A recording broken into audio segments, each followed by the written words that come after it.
Our first thought question of the new year. Our first vote of the new year. Here it is. It says this. Is it possible for an object to have constant speed but still be accelerating? Yes or no? Once again, I'm going to ask you to vote. Wait a minute. I see someone nodding their head. Mateo is nodding his head. Why are you voting yes already? Convince me.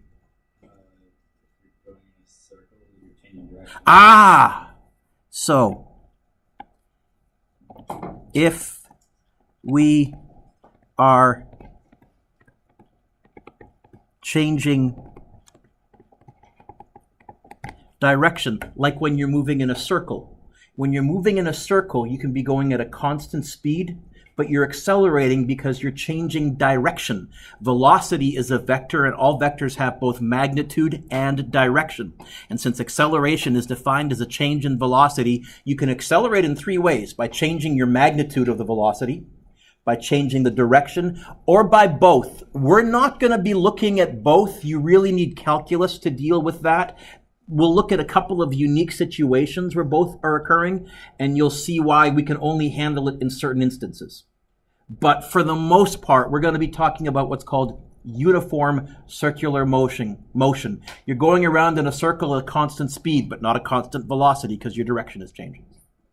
Okay?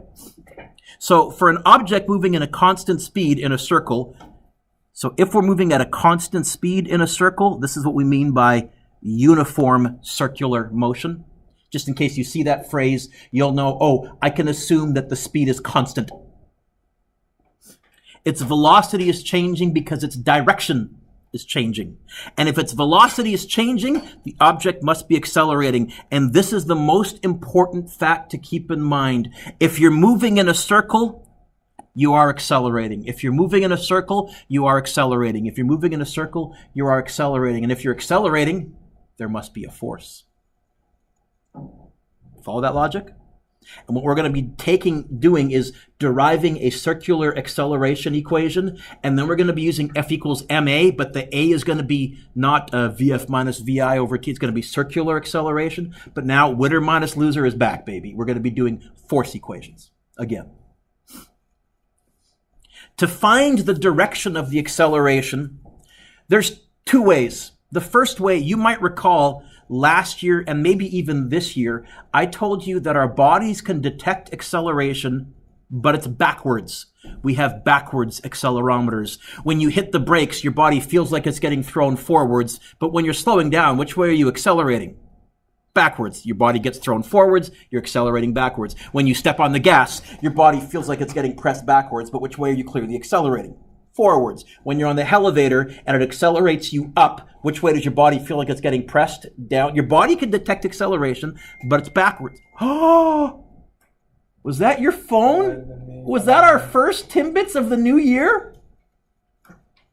Let me check. Yeah, it was. Oh, thank you, Tom. That's so nice of you. Thank you. Oh, Wednesday, just before lunch? That'll be perfect. Thank you. So here's what, those of you that have been on a Playland ride that moves in a circle, a great one is the one that's called the Music Express. That's the one that's right near the pirate ship. That's the one where the guys say, you want to go faster? And everyone says, yeah, and you go faster and faster and faster. Which way do you feel like you're getting pushed? On that ride, which way do you feel like you're getting pushed when you're moving in a circle really fast? Outwards, so which way are you accelerating? Inwards. When you're moving in a circle, which way are you accelerating? Inwards. When you're moving in a circle, which way are you accelerating? Inwards. This is the key to the whole unit. When you're moving in a circle, which way are you accelerating? Everybody? Inwards. Okay. Now that's the physiological proof. We can do a vector proof too. So here's a vector proof. I know Vf equals Vi plus At, and if I get the A by itself, it's Vf minus Vi over T. Time is a scalar. So the direction of the acceleration is going to come from whatever direction Vf minus Vi is. How do we subtract vectors? Oh, we don't. What do we do instead? So we're going to write this as Vf plus the opposite of Vi. And I'm arguing with you. I'm saying that when you're moving in a circle, you're accelerating inwards. All right, I'm going to try and prove that now. I've convinced you, I hope physiologically, just from your own experience, your body does detect acceleration backwards. Let's see if we can prove it mathematically. So here I have a situation. We're moving in a circle. VI is right here, and we're traveling. When you are moving in a circle, your velocity is always what we call a tangent to the radius. It's at right angles to the radius. Don't write these arrows in, but that's the direction of your velocity. And so what I have is the VI and the VF like 1,000th of a second later. Okay. I want to subtract those two vectors. How would I subtract those two vectors? I'd add the opposite. So I'm going to go VF plus the opposite of VI. VF, which looks like this, plus the opposite of VI. How do I add two vectors together? Draw them. So the opposite of VI would be in that direction, and I'm going to draw them tip to tail. I'll get this. And the resultant, can you see, is pointing towards the center. Okay, so there's the mathematical proof. Whichever way you want to look at it, here is the key idea for the whole unit. If you're moving in a circle, what direction are you accelerating? Everybody, if you're moving in a circle, what direction are you accelerating? Towards the center. If you're moving in a circle, what direction are you accelerating? Towards the center. I'm going to ask you the same question. I want the same answer. I'm just going to phrase it differently. If you're moving in a circle, what direction is the net force? So when you go winner minus loser, which way is the winner always pointing? That's the key. That's going to help us figure out who's winning. Towards the center. Who's winning? Which force is pointing towards the center? That's winning. Got it? So for an object moving in a circle, it's accelerating towards the center of the circle or inwards. We have a fancy word for that. We say it's center seeking, and the Latin for that is centripetal. We're going to call this a centripetal force. That's coming later on. Example 3. A ball on a frictionless tabletop is rolled along a circular track. So this is a top view. We're staring down at it. It's sitting on a table. We're looking down at it. We have a circular track, and the ball is rolling along. When it gets right to here, the track ends. Which path will the ball trace out after it leaves the circle right here? A, path A, due to the fact that the ball has some circular momentum, which keeps it moving in a circular path for a while after it leaves the track. Path B, since there's no force on the track and the object will go in a straight line. Or path C, when the track is no longer supplying a force, the ball will fly outwards, the same way as when you were on a merry-go-round, you felt like if you would let go, you would go flying outwards off of the merry-go-round and land in the grass. Who says A, Mr. Dueck? A. No one. Who says B, Mr. Dueck? B. Oh, Maddie did a peer pressure vote. I don't know if you noticed. She looked around and she went like, no? Yes? So convince me. Oh, you're just guessing? As soon as it leaves right here, there is no force acting on it. The net force is zero. What does Newton's first law say? If there's no force, you're going to keep going in a straight line at a steady? Yep. So that B is correct. But a lot of people think C, and this is going to be the biggest misconception I have to drum out of you.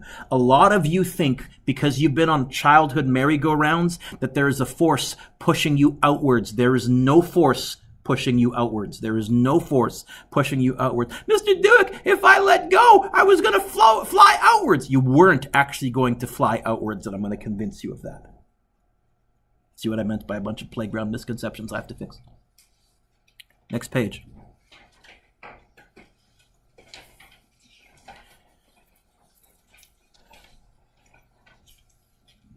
Johnny, here's the question. Why is the acceleration inwards when that push that I experience in a car going around a corner seems to be outwards? So you've all been in a car, and if you're sitting in the passenger seat, you may all have noticed that if you make a left turn, that you feel like you're getting pushed this way. Actually, you're not. What's happening is Newton's first is kicking in. Your body wants to keep going in a straight line at a steady speed. That's Newton's first. Your body wants to keep going this way, which means something has to apply a force that way to get you to accelerate inwards. If you're in the passenger seat, the door applies the force. If you're the driver, you usually apply the force on the steering wheel through your arms and use your arms to hold you in place. But this idea that you're getting pushed outwards is totally wrong. There is no force pushing you outwards. It's your own inertia. It's your own inertia. So when we're turning a car, the friction force turns the car, and friction with the seat turns your lower body. You also feel it through your pants. You can feel that you want to slide sideways on the seat, and you adjust your weight a little bit. You're applying the force by allowing friction to push you inwards, but you think you're getting pushed outwards because that force isn't normally there. Our head initially has no force on it, and so it wants to keep going in a straight line, and so you have to exert a force through your spine and through your skeleton to keep your head in place. But that force that you're exerting, trust me, next time you're going around a corner, as long as you're not the driver, notice, oh, I am actually having to push my head inwards to the corner, towards the center. I'm exerting that force. My head wants to keep going in a straight line. In fact, if you are on the merry-go-round and you jump off, you don't fly that way. You actually, if you were right here on the merry-go-round and you jumped off, you fly that way. You keep going in a straight line at a steady speed at that velocity. Try it sometime. Well, you know what? I got videos. Of course I do. Put your pencil down. Look up. Oh, I've got to pause the video because of YouTube. So I wrote here, this discussion is so important. I'm going on this rant because many years of experience in a car or on playground merry-go-rounds lead most students, most of the public, to believe that there's an outwards push. There is no outwards push. In fact, you may have even heard the term. People who are not physics majors use the term centrifugal force with an F. This is a mythical force. This is not an actual force. It's your body's own inertia wanting to keep going in a straight line at a steady speed. And inertia is not a force. It's the fact that you have to exert a force to keep yourself moving in a circle. But that force that you're exerting is towards the center, and we call that one centripetal force. So, this outwards push is not outwards, but in a straight line. And it's not a force, it's inertia. Have I convinced you, Sean? Have I convinced you? Okay. Oh, also, the vector analysis shows you that the acceleration is inwards, as does the physiological evidence. Example 4. If fighter pilots move too fast into a loop, they can become unconscious due to a lack of blood flow to the brain. People say, oh, the blood went out of their brain and into their feet. This is sometimes attributed to centrifugal force. What's really happening? That is not what's happening. When people say, oh, the blood pooled in their feet, the blood went out of their brain and pooled into their feet, that's not what's happening. Here is our pilot. Here is their blood. Your blood inside you is liquid, so it wants to keep going in a straight line at a steady speed. The blood wants to keep going in this direction. It's not that the blood got forced into your feet. It's that your brain got forced away from the blood. And I got to be really fussy. There is a big difference there. So people will say, oh, the blood pooled in my feet. No. Your body moved away from the blood because you are accelerating towards the center. The chair is applying a force. In this case, the normal force would be pushing them towards the center. But their blood wanted to keep going in a straight line at a steady speed. And pilots have to work against this. Put your pencils down. Look up. So you can see for fighter pilots, this is a real issue. If you do a loop really fast, you can black out. Not because that the blood flows to your feet, because your brain got forced away from your blood. I'm being a bit fussy, but I got to be honest, that's what's going on. In the Battle of Britain in World War II, there was a fighter pilot, a British fighter pilot named Douglas Bader. And early in the war, he crashed and he lost both of his legs. But he was still capable of flying, and they were desperate for pilots. And so they retrofitted a special plane. They put longer pedals on it so that even though he'd lost his legs basically just below the thighs, he could still control the pedals, and he still flew. And what he would do is he would let German pilots get very, very close to him. He would dive down to the ground, and fighter pilots being fairly macho, and if you can do it, I can do it, the German pilot would follow him. And then Douglas would pull up very, very fast. Now, because he had no legs, there was no way for the blood to pool in his feet. He could handle way higher Gs than almost any other pilot. And so the German pilot would see, oh, well, he did it. I can do it. And the German pilot would black out and end up crashing into the ground. And it reached the point where Germans had memorized the serial numbers on Douglas's plane, and they would radio each other, look, I don't know what he's doing, but don't follow him when he does that. He's got something going on there. We can't do it. How do we calculate circular acceleration? There's a lovely proof, but it's a bit long, so I'm just going to give you the equation. What letter do we use for acceleration? Everybody? Because it's circular acceleration, I'm going to use A with a subscripted C. And it's given by V squared over R. You can probably guess what V stands for, the speed that you're going around in a circle. What do you think R stands for? Take a guess. Radius. Okay. It's a scalar equation. It doesn't have direction. I can tell you the direction. Towards the center.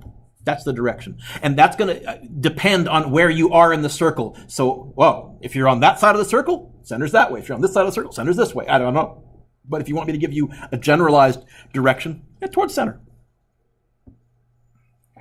We can also talk about circular speed. For an object at constant speed that isn't speeding up or slowing down, we say that for an object making one complete loop, its speed will equal distance over time. Right here, can you write V equals D over T? That's true if you're not accelerating. Mr. Dueck, we are accelerating only by changing direction, not by changing speed. So that is meters per second. See it? But now we're going to say circular speed is going to be circular distance over circular time. And we're going to modify it a little bit. So in this box down here, your speed when you're moving in a circle, you know what? The distance around a circle has a special name that you learn in math class. What do you call the perimeter of a circle? It starts with the letter C. The circumference. Does anybody remember what the equation for the circumference of a circle is? It's not pi r squared, that's the area, it's the other one. I think I might even have put it on your sheet, but we're going to use r for radius, so pi times diameter is correct, but we're going to use 2 pi r. That's the distance. And rather than putting it over lowercase t for time, capital T is a symbol for the period of an object. The period is the time to go around once. You want to know how fast you're traveling? It's the distance once around divided by the time once around in meters per second.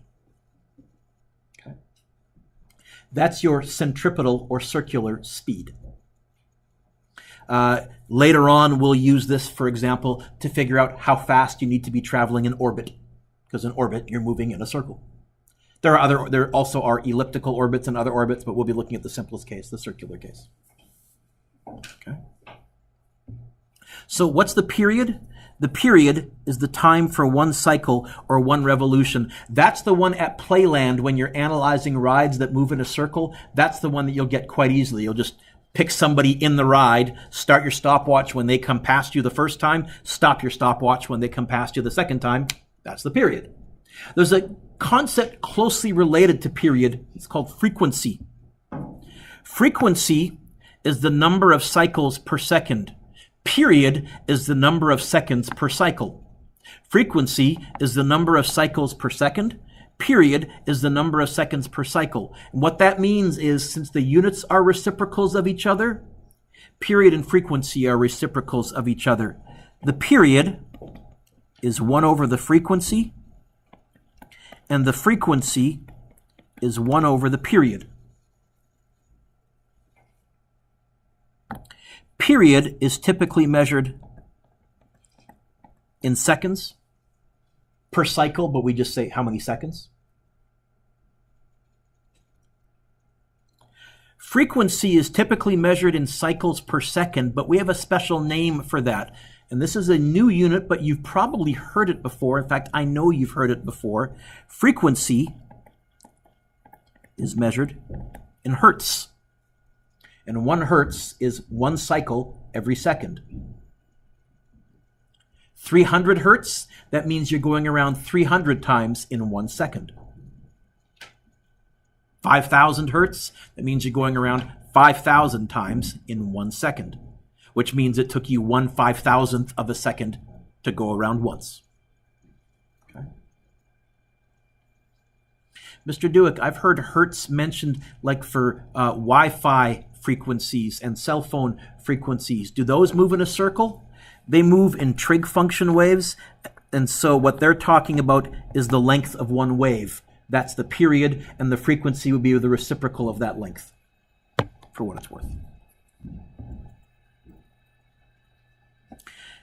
An object is moving at 4 meters per second in uniform circular motion. It accelerates at 2 meters per second squared for 3 seconds. Find A, the final speed of the object, and B, the distance traveled.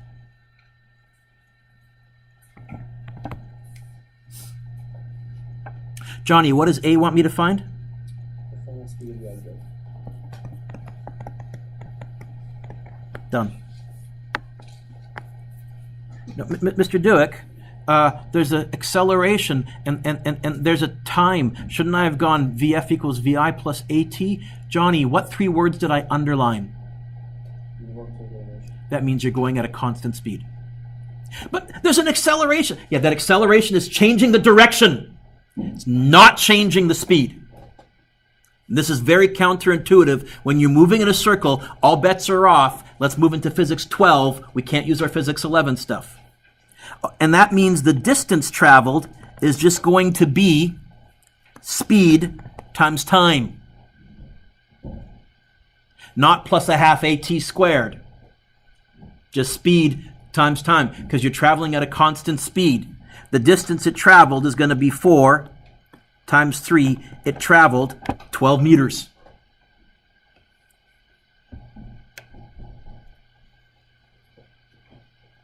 Now, if they had said something like, find the centripetal speed, they haven't given me enough information. Because centripetal speed is 2 pi r over the period. They haven't given me r, and time is not the same as period. They'd have to tell me how long it took to go around once. Or they could give me the frequency in hertz, and the period would be the reciprocal of that. There's a second equation for circular acceleration.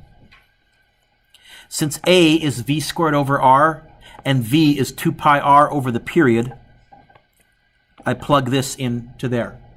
I get this equals 2 pi r over t squared over r.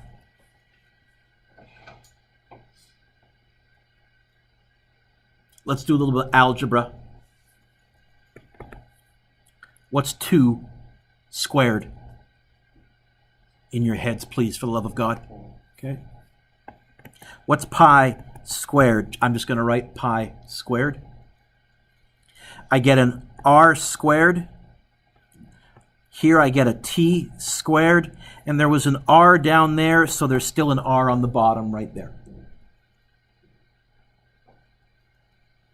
Oh, how many r's are there on top? 2 r squared, see them? How many r's on the bottom? 1. Okay. This is our second equation for acceleration. Our second equation for centripetal or circular acceleration is 4 pi squared r over the period squared. Can you find now on your formula sheet all 3 of the equations that I gave you today? Make sure you know where they are, and also make sure they're correct, because last year there was a typo. My brain remembers fixing it, but I'm not sure. So under circular motion, hopefully I gave you AC equals v squared over r, and it does say 4 pi squared r over the period squared. I think last year I put the squared on the r and not on the period for some dumb reason. It went in the wrong place. Which one do I use? Depends on what they gave me. And by the way, both of these are accelerations. What if I wanted to figure out the force? F equals... Oh, I'd multiply by the mass. The other sloppy mistake kids make is they find the acceleration, and because it's such a complicated equation, they think they found the force, and they say, there, that's the force in newtons. No. Did the question give you the mass? You better multiply by m, please. That happens in satellite orbits more than you realize because it's very complicated and we forget to multiply by the mass. So here's our summary. A equals v squared over r, and it also equals 4 pi squared r over t squared.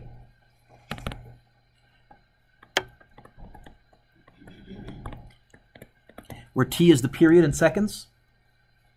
It's also 1 over the frequency. If they give you the frequency in hertz, they've given you the period in seconds. Just take the reciprocal. R is the radius in meters. And V is 2 pi r over the period, or maybe they'll give you the speed. Certainly, if it's a car going around a corner, V would be what your speedometer is showing you. So then they would give you the speed. And we will look at things like cars going around corners. That's a classic physics question. So in uniform circular motion, we have a strange situation. The object is moving at a constant speed, but accelerating. This is because the acceleration is due to a changing direction, not to a changing speed. And the acceleration vector, the direction, is changing in direction since it's an inwards vector, since an inwards vector changes as the object moves. This means we can't use our constant acceleration physics 11 equations because the acceleration is not constant. We have to use the equations for uniform circular kinematics. AC is v squared over r, or 4 pi squared r over t squared. V equals 2 pi r over t. We can use, if they ask us to figure out how far we've traveled, v times t, but not plus a half at squared. Or we could use average velocity times time, but I can't think of a time that I've asked you to use that. So I stuck it there because I'm a nerd, but I don't think you'll use that one.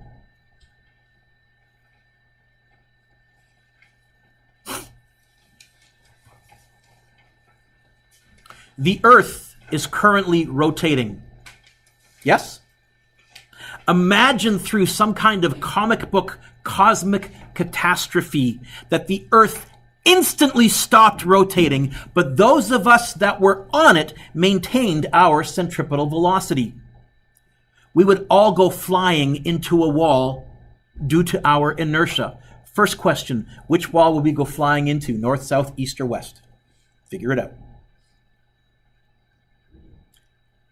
Which two would you eliminate? Okay, so we know it's not those two. I hope you know it's not those two. So it's either east or west. So the real question is, which way are your bodies moving right now? Are your bodies moving to the east or are your bodies moving to the west? That's the question. Well, my frame of reference is the sun. Which way does the sun appear to move?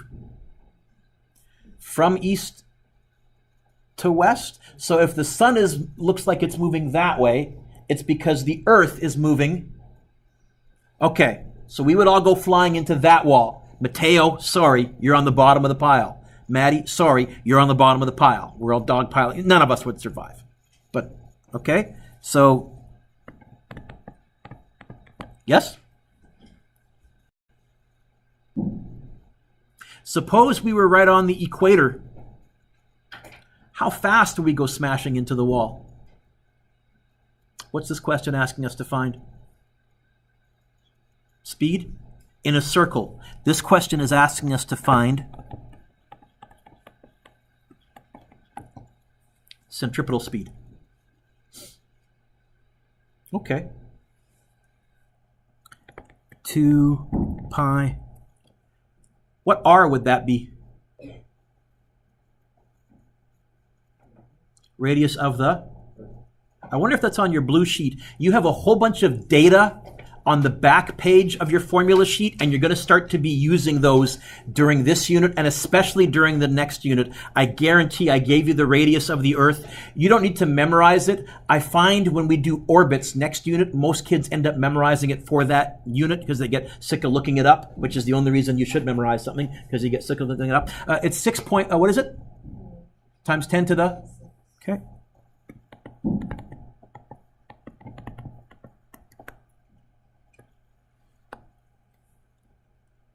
Period.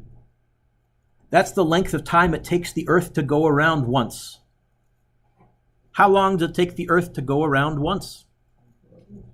Hours, you say. We can't use hours. Times.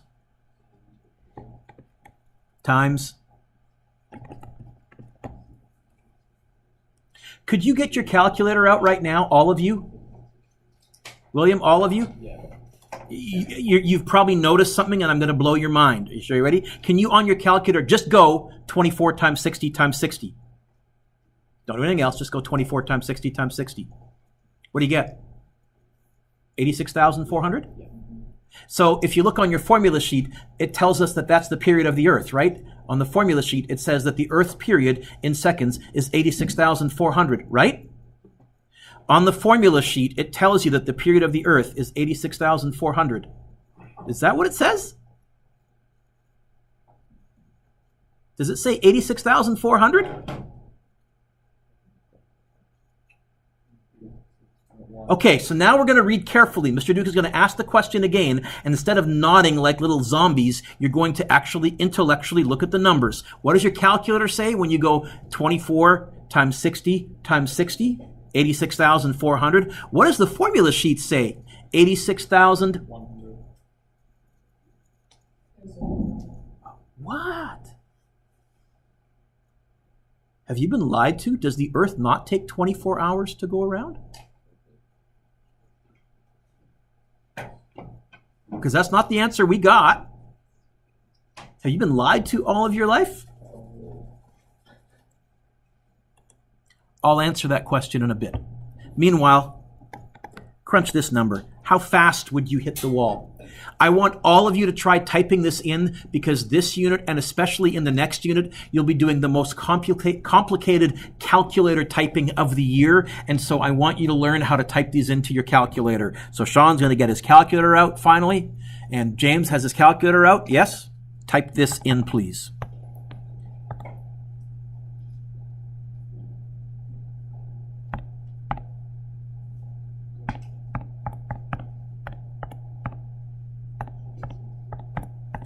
On my calculator, because it's all multiplying on the top, I can get away without brackets on the top, but I absolutely have to have brackets on the bottom. You get 464? Or is that right? No? I got James nodding. Victor, you got that too? Units?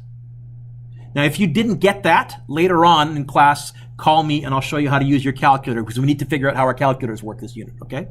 We're going to be doing a lot of complicated fractions this unit, and next unit especially. 464 meters per second. Could you multiply that by 3.6? How many kilometers per hour is that?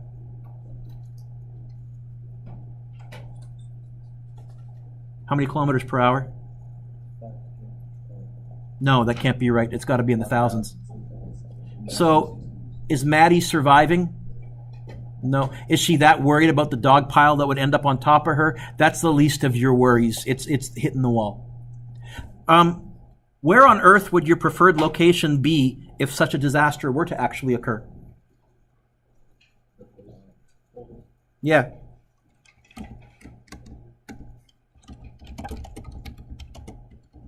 Because there, the radius of your rotation would be 0.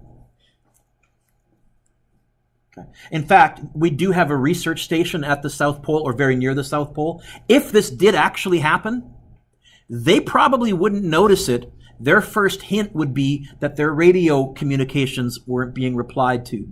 But the rest of the Earth, it'd be pretty ugly. XKCD is a great comic, and he has a website called What If, where people can ask what if questions.